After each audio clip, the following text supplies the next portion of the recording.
We're going to go through an ankle inversion lift-off. So for this exercise, you're going to need something that you can stand on that will act as an elevation. I'm going to use this step as an example.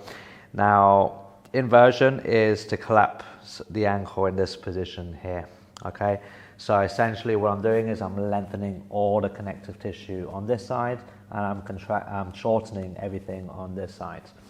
So for this particular exercise, I actually want to stand slightly higher up than the ground.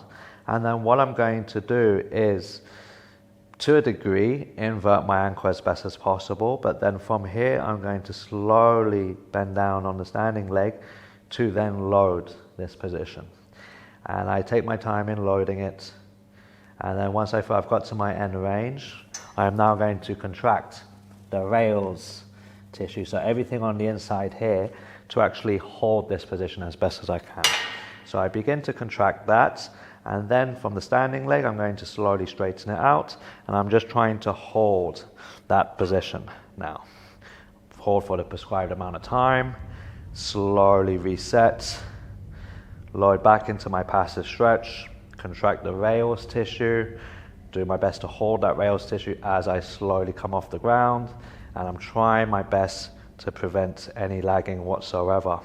Okay, so to give you an example of what I mean by the lagging, I load that passive stretch.